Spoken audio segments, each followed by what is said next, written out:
नमस्कार विद्यार्थी मित्रहो, आज आपण इयत्ता 8वीच्या इंग्रजी विषयातील युनिट 2 मधील topic 2.5 a heroine of the sea हा लेसन एक्सप्लेनेशन त्याचं पाहणार आहोत. तर एक्सप्लेनेशन पाहत असताना सगळ्यात आधी मी लेसन रीड करणार आहे आणि तशा प्रकारे तुम्हाला प्रत्येक लाईन जी आहे ती एक्सप्लेन करून सांगणार आहे. बघा, अ हेरोईन ऑफ द सी हे जे टायटल आहे त्याचा अर्थ होतो सागराची नायिका, समुद्राची नायिका या अर्थाने हे टायटल दिलेलं आहे, हे लक्षात घ्या.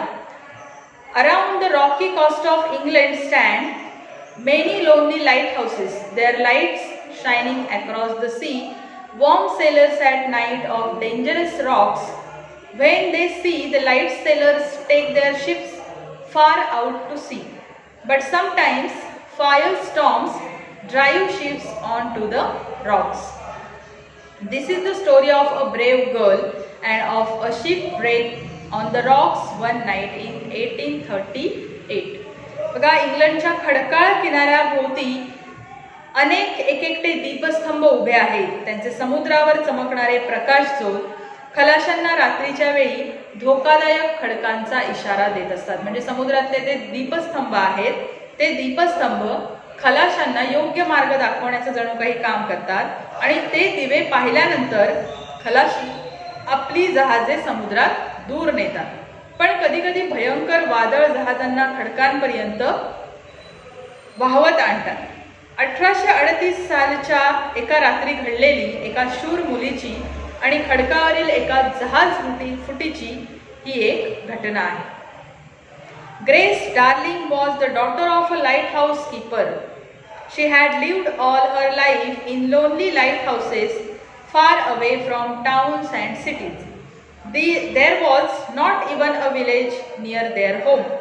Their nearest neighbors were many miles away. But Grace's father was a wise and educated man who brought up his children very carefully. Grace and her brothers and sisters were all taught to read and write. Their father also taught them to be honest and brave and unselfish. म्हणजे बघा, grace darling ही एका दीपस्तंभ राखणदाराची मुलगी होती. तिचे सारे आयुष्य तिने गावापासून आणि शहरापासून दूर अशा समुद्रात असणाऱ्या दीपस्तंभांमध्ये घालवले होते आणि त्यांच्या घराजवळ एकही गाव नव्हते. समुद्रात दीपस्तंभ असल्यामुळे गाव दिसण्याचा प्रश्न नव्हता, त्यामुळे गावातले जवळचे शेजारीही कित्येक मैल दूर होते. पण ग्रेसचे वडील हुशार होते आणि सुशिक्षित होते आणि त्यांनी आपल्या मुलांना अतिशय काळजीपूर्वक लहानाचं मोठं केलं होतं. ग्रेस आणि तिच्या सर्व बहीण भावांना लिहिता वाचता येत होतं, म्हणजे ते कोणत्याही शाळेत जात नव्हते, परंतु वडिलांनी त्यांना शिकवलं होतं आणि त्यांच्या वडिलांनी त्यांना प्रामाणिक, निर्भयपणे आणि निस्वार्थीपणे जगण्याचे धडे दिले होते. म्हणजे त्यांच्यावर योग्य असे संस्कार केलेले होते. When Grace was 10 years old, the family went to live in the Longstone lighthouse. Their new home was on some wild islands near the east coast of England. The Darling children grew up here.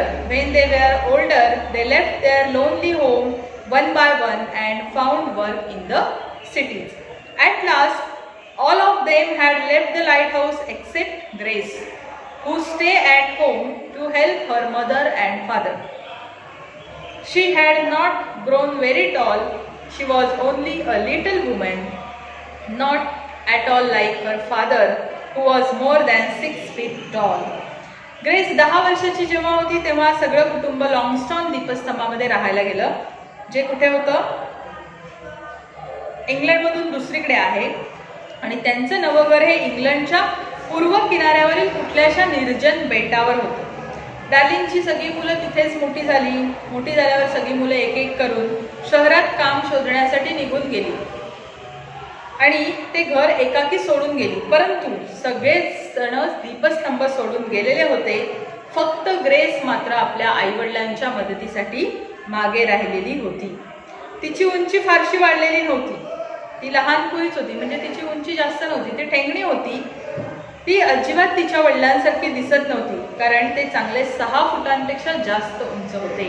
म्हणजे वडील खूप उंच असून सुद्धा ग्रेसची उंची मात्र काय होती, कमी होती. On the night of September 6, 1838, a terrible storm was blowing. 6 सप्टेंबर 1838च्या त्या रात्री भयंकर असं वादळ घोंगावत होतं. Grace was used to storms. आणि ग्रेसला वादळांची सवय होती.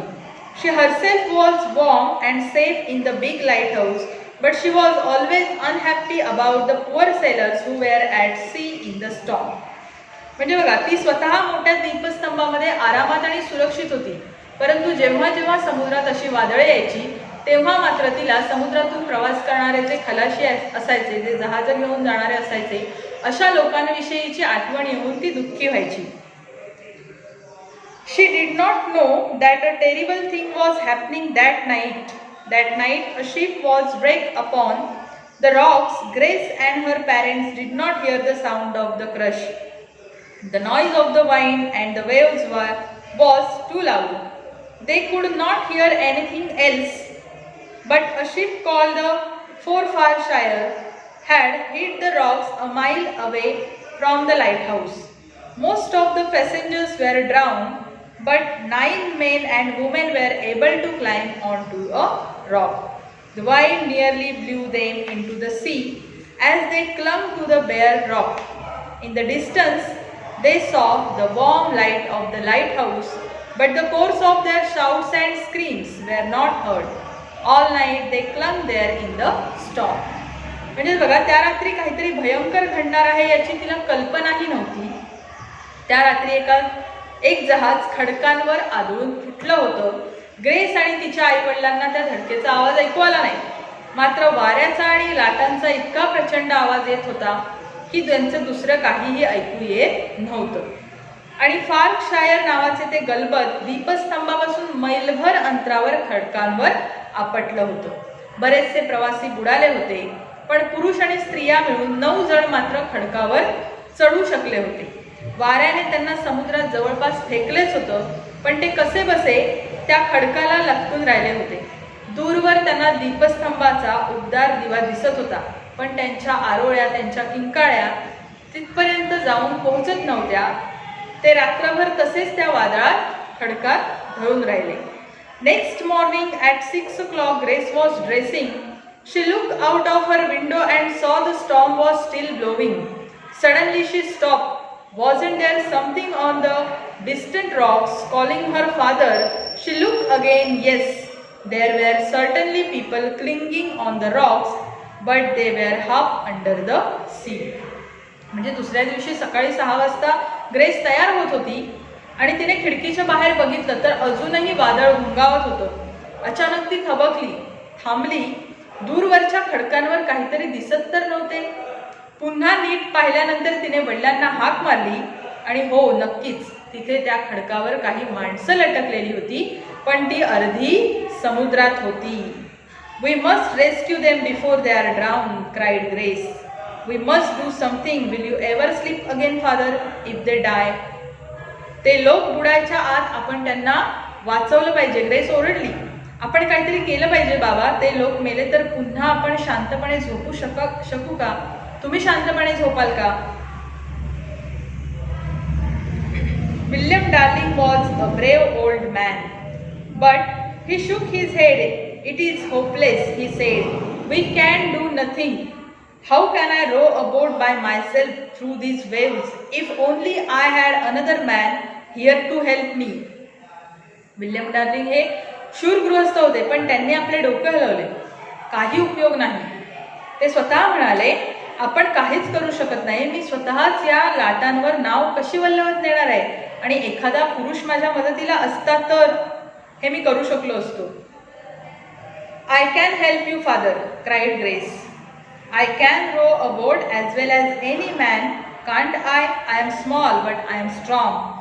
You and I have often row together. We can reach those unfortunate people. Grace ओरडली, मी तुम्हाला मदत करेन बाबा. मलाही एका पुरुषा इतकीच चांगली नाव वलवता येते, हो की नाही? मी जरी लहान असले तरी कणखर आहे, मजबूत आहे. तुम्ही आणि मी अनेकदा एकत्र वल्लवले आहे. आपण त्या दुर्दैवी लोकांना वाचवू शकतो. Mrs Darling was with her husband and daughter at the window. No no, she explain. How will it happen, those poor people, if you are drowned? You cannot row in this storm. Do not try. A girl like you, Grace, cannot do a man's job. Let us pray for them. Husband, God will help them, perhaps, but we cannot. Mrs darling त्या पती आणि मुलीसोबत खिडकीपाशीच उभ्या होत्या. नाही त्या ओरडल्या, तुम्हीच बुडालात तर त्या लोकांना, बिचारे जे लोक तिथे अडकलेले आहेत त्यांना कसं कोण वाचवेल? कारण इतकं वादळ समुद्रामध्ये घोंगावत आहे की तुम्ही तिथपर्यंत पोहोचणार कसे? या वादळात तुम्ही कितीही प्रयत्न केलात तरी तुम्हाला तुमची नाव वल्हवता येणार नाही. आणि ग्रेस, तुझ्यासारखी मुलगी एका पुरुषाचं काम करू शकणार नाही आणि ती त्यांच्यासाठी प्रार्थना करू आपण पाहिजे तर. देव कदाचित त्यांना वाचवू शकेल पण आपण नाही वाचवू शकणार. Grace was determined, however. She argued until at last her father agreed. Poor Mrs. Darling, with a heavy heart, helped them to get the boat out. She watched and prayed as they set off. पण grace मात्र ठाम होती. वडील तयार होईपर्यंत ती वाद घालत राहिली की आपण त्या लोकांना जाऊन वाचवायचंच आहे. बिचाऱ्या मिसेस डार्लिंगने मग जड अंतकरणाने त्यांना नाव बाहेर काढायला सांगितली आणि ते निघाले तशी त्यांच्याकडे पाहत ती देवाकडे प्रार्थना करू लागली. Anyone who has seen a storm at sea can imagine that journey. The boat went up and down over waves as high as hills. Sometimes it stood on one head, sometimes on the other head, and it went up to the top of the wave and then down into a great valley between the waves. Every time they went down, the boat nearly went under the water. म्हणजे ज्यांनी कोणी समुद्रातील वादळ पाहिलं असेल ते त्या प्रवासाची कल्पना करू शकतात. पर्वता एवढ्या उंच उसळणाऱ्या लाटांबरोबर ती नाव वर खाली होत होती, कधी या टोकावर तर कधी त्या टोकावरती. अशा पद्धतीने त्यांनी ती नाव समुद्रात घालण्याचं धाडस केलेलं होतं. आणि एकदा ती एका लाटेच्या पार वरच्या टोकापर्यंत जात होती तर त्या लाटेवरून पुन्हा एकदा खाली येत होती. अशा प्रकारे नाव चालवत छोटीशी बोट ती नेत प्रत्येक वेळी बोटीने ते पाण्याच्या अगदी जवळून जात होते. But little by little, pulling with all their strength on the oars, they came nearer the rocks.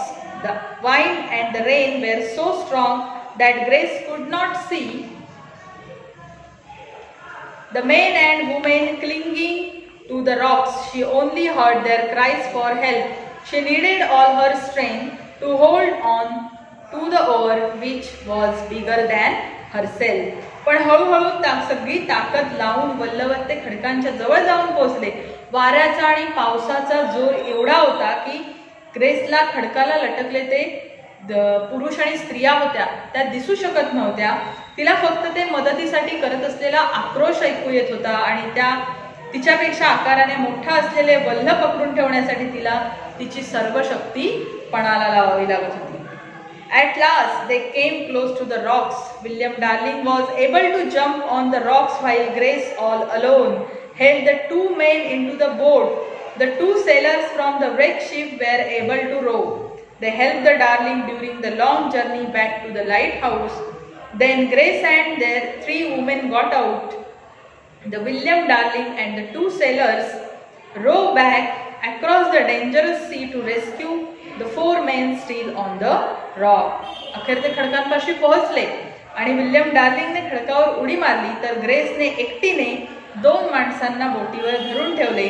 त्या फुटलेल्या जहाजावरच्या दोन खलाशांना नशिबाने वल्हवता येत होतं. त्यांनी डार्लिंगना परत दीपस्तंभाकडे जाण्याच्या मोठ्या प्रवासात वल्हवायला मदत केली.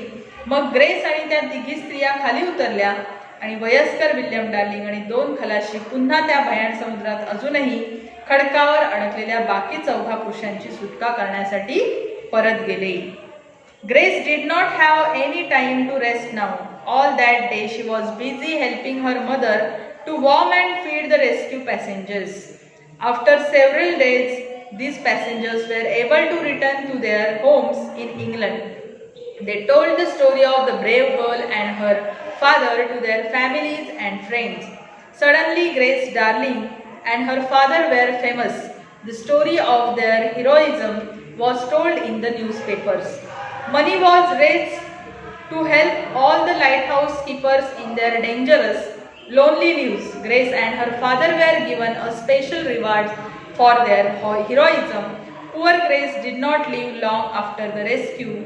She died at the age of 27, but she is still remembered for her unselfish courage. She risked her own life for others. म्हणजे ग्रेसला आता विश्रांतीसाठी वेळ नव्हता, कारण सुटका करून आणलेल्या लोकांची सेवा करणं गरजेचं होतं. त्यांना त्या प्रवाशांना आराम करण्यात, त्यांना खाऊ पिऊ घालण्यात ग्रेसचा पूर्ण दिवस आपल्या आईबरोबर ती व्यस्त होती.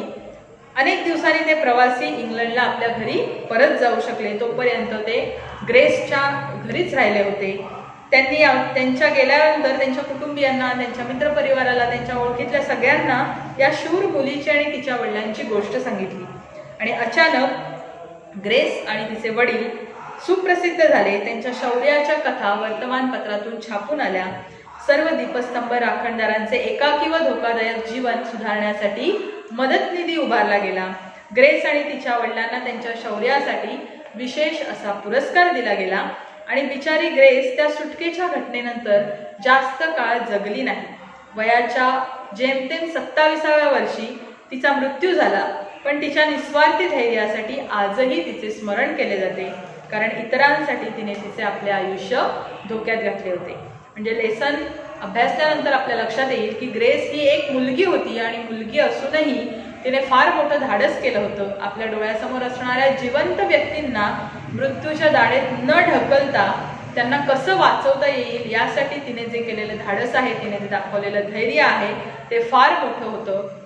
आणि म्हणूनच अशा प्रकारची कथा आपल्याला दिलेली आहे, जेणेकरून आपणही समोरची व्यक्ती जेव्हा संकटात असेल तेव्हा त्या संकटात असलेल्या व्यक्तीला कशा प्रकारे आपण मदत करू शकू यासाठी आपल्याला इन्स्पिरेशन देणारी, म्हणजेच आपल्याला प्रोत्साहन देणारी अशी ही एक कथा आहे, जी खरी कथा आहे. आणि त्या कथेनुसार आपण बघितलं की ग्रेस ही जी मुलगी आहे ती खूप धाडसी दाखवलेली आहे कथेतली, आणि तिच्याकडून आपण हा आदर्श घेणं गरजेचं आहे. तर अशा प्रकारे आपण हेरोईन ऑफ द सी म्हणजे समुद्राची नायिका अशा अर्थाने जो आपल्याला धडा दिलेला होता तो शिकवून झालेला आहे, त्याचं स्पष्टीकरण करून झालेलं आहे. तर आजचा हा व्हिडिओ इथेच थांबवते. व्हिडिओ आवडला असल्यास लाईक करा, शेअर करा आणि चॅनल सबस्क्राईब करायला विसरू नका. धन्यवाद.